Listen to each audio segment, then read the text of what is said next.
ត្រូវជំនះគ្រប់ឧបសគ្គដើម្បីបន្តដំណើរទៅមុខជានិច្ចជារឿយៗខ្ញុំតែងតែពោលថាមិនថាមានឧបសគ្គអ្វីក៏ដោយយើងត្រូវបន្តដំណើរទៅមុខជានិច្ចព្រះពុទ្ធតែងតែនៅជាមួយយើងដើម្បីបង្ហាញផ្លូវឲ្យតែយើងបន្តដើរទៅមុខដោយមិនបោះបង់ក្នុងន័យនេះការមិនព្រមបោះបង់ចោល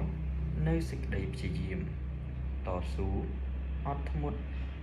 និងដួលហើយក្រោកឈរឡើងវិញគឺជាមធ្យោបាយដ៏ប្រសើរបំផុតដែលអាចនឹងដឹកនាំយើងទៅរកឧត្តមភាពនិងជោគជ័យដ៏ធំធេងមហាសាលយើងត្រូវតែគិតថាគ្មាននរណាម្នាក់ដែលមិនធ្លាប់ជួបឧបសគ្គនោះទេហើយក៏គ្មាននរណាម្នាក់ដែលមិនធ្លាប់បរាជ័យនោះទេសំខាន់នៅពេលយើងជួបឧបសគ្គឬបរាជ័យលើកិច្ចការអ្វីមួយយើងកុំបោះបង់ឬរត់ចោលបញ្ហាឲ្យសោះព្រោះថា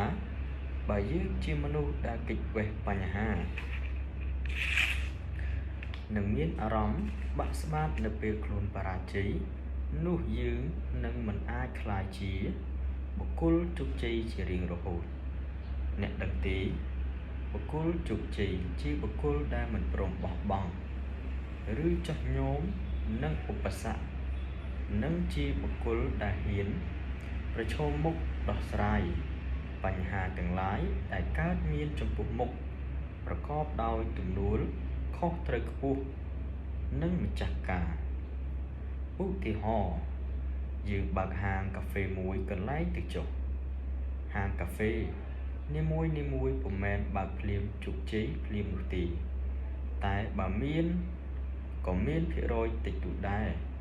ប្រសិនបើយើងបើកលើកដំបូងដំណើរការមិនល្អឬមានឧបសគ្គហើយបាក់ទឹកចិត្តបោះបង់ចោលនោះយើងនឹងបរាជ័យពេញមួយជីវិតមិនខានផ្ទុយទៅវិញបើយើងបរាជ័យម្ដងជាពីរដងតែយើងនៅតែទទូចធ្វើនៅតែមានកម្លាំងចិត្តទំនុកចិត្តនៅតែព្យាយាមធ្វើម្ដងហើយម្ដងទៀត